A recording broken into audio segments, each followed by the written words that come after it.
Hi, everybody. Welcome to the Body, Soul, and Spirit podcast. I want to dive in and talk about meditation today. And it's something that oftentimes we don't ponder what we really are thinking about. We don't think about what we're thinking about. We don't understand the word meditation, but we see it throughout scripture. And we're actually told in scripture to watch our meditation, to guard it. And so I want to dive in because our meditation is so key to emotional health, to mental health, to really understand what is really going on as far as thoughts are concerned, why we think them, and it can actually lead us to our own demise. So, what is meditation? Now, the scriptures talk about meditation, and we find that in Psalm 19:14.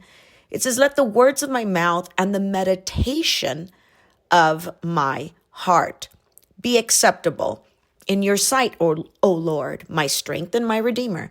It says, "Let the meditation of my heart." Meditation of my heart. Think about that for a moment.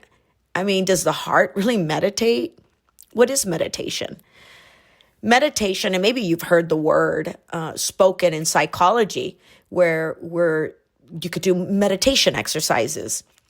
But if we were to define it, meditation is really defined as thought, to ponder, to consider, engage in mental exercises. Concentration, it's really transitive verb. It is an action, something that we ponder upon. And we're told in Philippians 4:8, Paul tells us what to really ponder upon, what to think about. It says, "Finally, brothers and sisters, whatever is true, whatever is noble, whatever is right, whatever is pure, lovely, admirable, if anything is excellent or praiseworthy, then think about these things."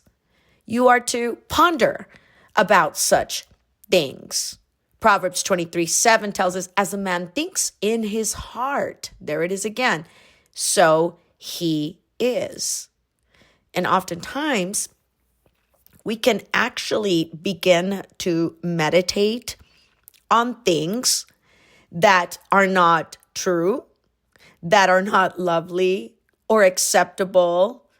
They are not very truthful or pure or noble or admirable. And it leads us to really catch thoughts that are incongruent to leading us into a healthy self. Our meditation can actually lead us to sadness, to loneliness, to anxiousness. When you really think about your meditation, it's the things that you're pondering. It's the things that you think about. It's that playback of a memory. It's the things that you are considering in thought. It's what you're thinking about. It's what you are mentally exercising on.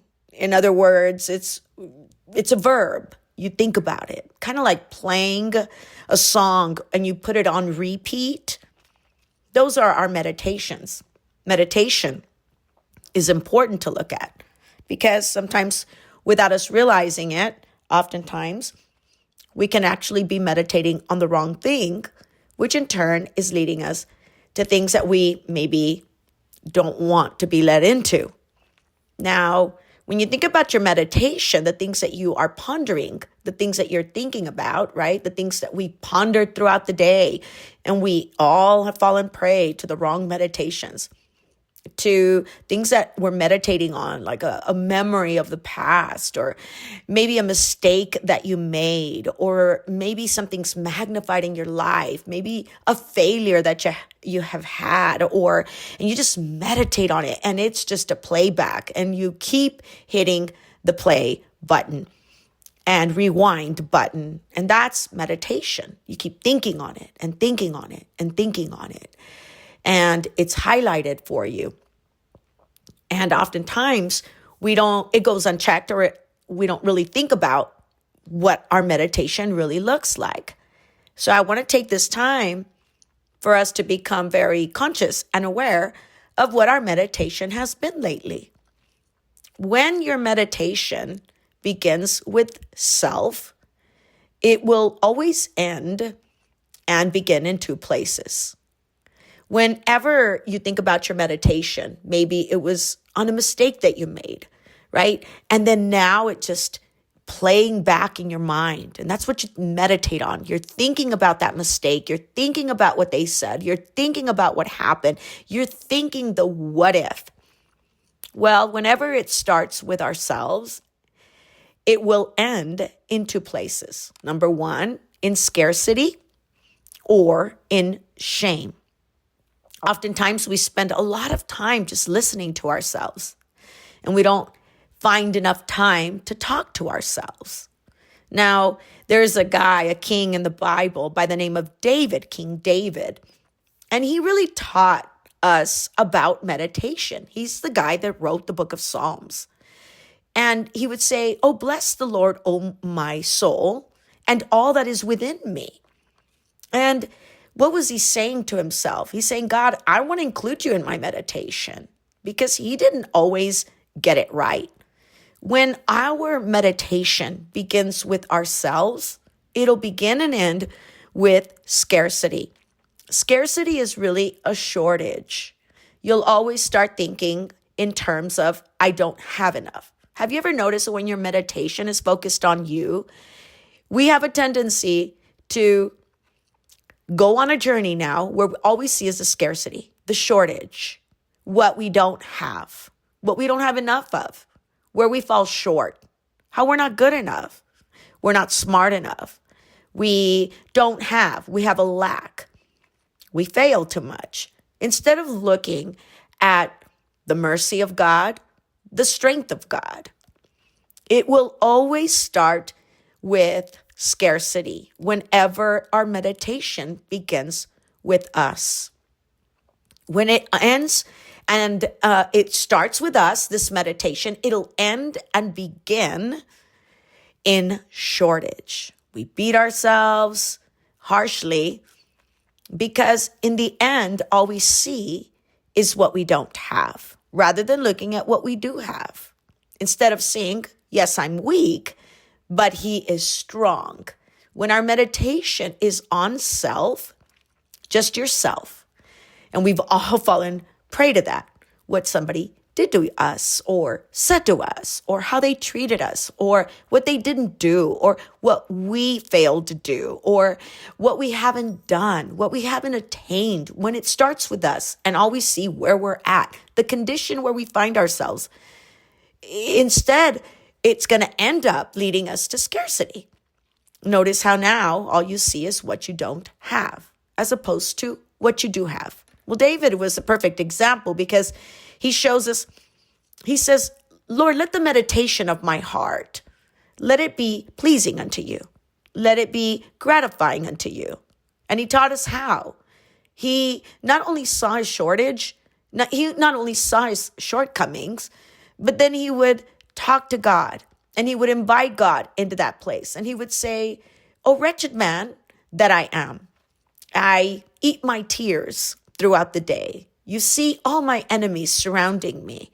And he would talk to God, but then he would also talk to himself. And then he would say to himself, "But blessed be the name of the Lord." In other words, he spoke to himself. He didn't just sit there and just wail and cry and look at all of his shortages. He began to actually talk to himself. So one way we can really watch that meditation is by talking to ourselves. And managing that meditation is going to be key and important. That we begin to manage it in a way that we are anticipating, right? That whatever God is going to do, even if we don't know what it is, that is faith. So we manage the meditation. You don't have to sit there necessarily and listen to yourself. David gave us great examples throughout the Psalms. He would begin with himself. He would understand his shortages and his weaknesses and his shortcomings.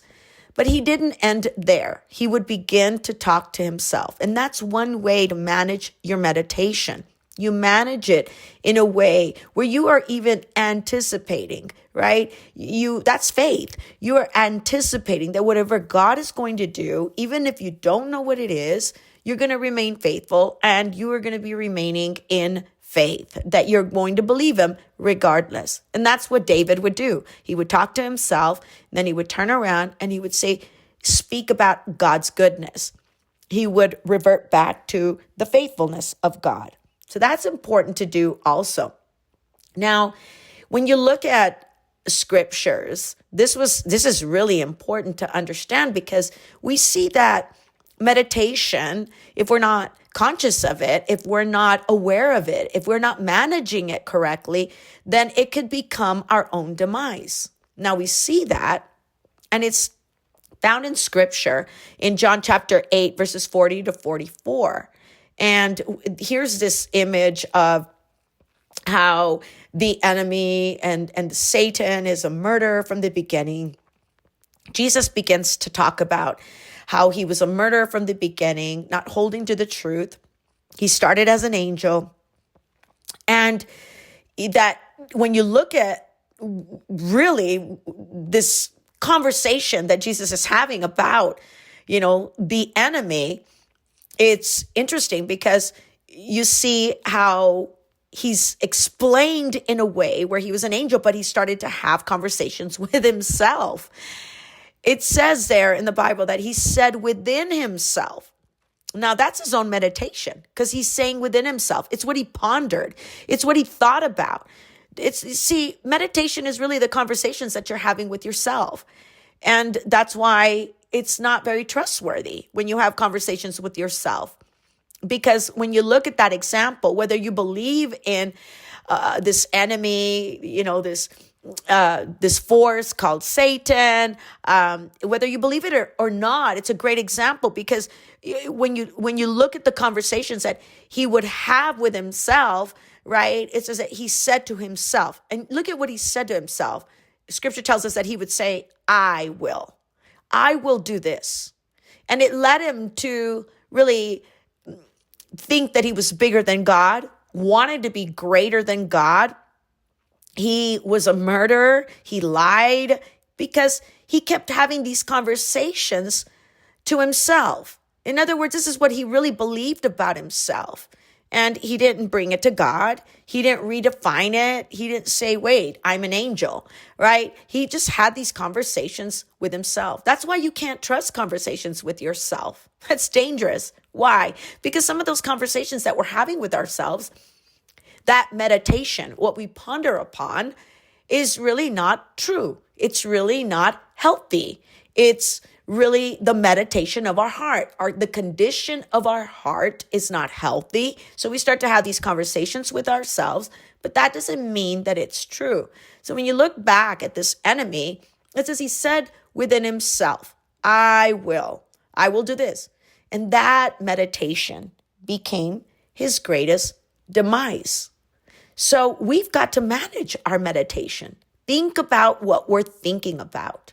One way to do that is to actually not have conversations with yourselves and just listen to yourself, but rather begin to talk to yourself.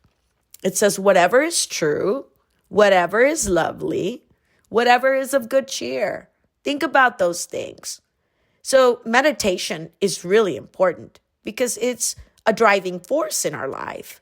It's actually leading us to either more error, or it's going to lead us in a direction where we're going to get sick in our thoughts. We're going to get sick because we actually catch thoughts based on our meditation. Now, every thought is leading us somewhere. Every thought leads us somewhere.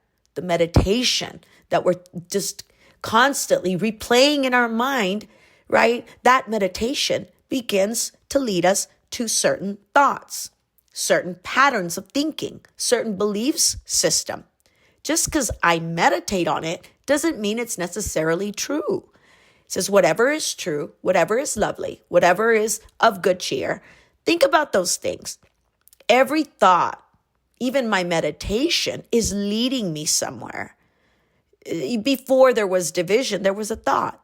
Before you were offended, there was a thought. Before there's rebellion or even pride, there's a thought. That's why humility is so key in our lives, because Ephesians 5:19 tells us that meditation is inside the heart. So looking at the heart is very important when it comes to our meditation. Jeremiah 17:9 says, the human heart is the most deceptive things of all things and desperately wicked. Who really knows how bad it is? So when the heart has become very hardened, let the meditation of my heart, let's talk about the heart. If the heart has become hardened, it will always attract deception. Deception comes from a hardened heart. So when you look at your meditation, it's really not something that you can count on. It's not necessarily trustworthy. I wonder the condition of Lucifer's heart at the time when he was an angel, when he said, I will do this. I will be bigger than God. And he had this conversation with himself. He was pondering it. He was meditating on it. See, a hard heart draws us to deception. So it's important, in order to not fall into those deceptions and those lies, one, I've got to understand what my meditation looks like. Be aware of it. What am I really meditating on it? What do I replay in my mind? And then understand that perhaps it's the condition of my heart that is leading me to some of those meditations. Now, so I've got to look at my heart. No wonder David, the example I just gave you, King David at the beginning of this podcast, King David was constantly telling God, purify my heart, God, because he understood that his heart needed to be tender in order to meditate correctly. So if we're going to talk about meditation, we must look at the condition of our hearts too. God, purify my heart. Take away this hard-heartedness, wherever it came from. I didn't keep it tender. So when our heart fails, faith is going to fail. Our meditation is going to fail and work against us. We're going to be listening to ourselves as opposed to talking to ourselves. We're going to stay in these bitter conditions, angry conditions. We're not going to love others, love ourselves, let alone love God. So it's important to look at the heart, because it says, let the meditation of my heart be pleasing to you. Think about that. Humility is really important, because humility is an issue of the heart, but so is pride. Let's take back this Lucifer. Pride was his demise. He had pride in his heart. So if we're going to be humble, right, then we need to put our hearts in God's hands, who's the only one that could help us change the heart. There is no human being. There is no external factor that can change the condition of your heart. The only one that can help us heal the heart correctly is God. Outside of God, there's no other alternative. Only God can take our ashes and put them into beauty. He can take what's corrupted and make it a pure heart. He can take what's been hardened and give us a new heart. He promised it. He said, I will create in you a new heart. Well, I'm not talking about the physical heart. I'm talking about the condition of your soul. Humility and humble heart brings a man to the point where they have contact now with God.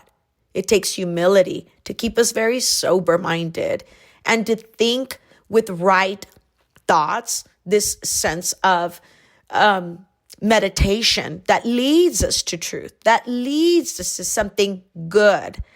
So where does it begin? Let me summarize. Number one, I must be aware of my meditation. And not only that, but I must manage it correctly. And then I need to look at the condition of my heart, because it says, let the meditation of my heart. What's the condition of our hearts? What has it been lately? Look at your meditation and then start there without being cruel to yourself or being angry at yourself, but really checking the condition of your heart. And then really allowing God to come into that place in your heart and telling God, look, God, I humble myself before you. The condition of my heart is such. I'm not going to listen to myself, but I'm going to speak to myself because I want this meditation of my heart to be pleasing to you.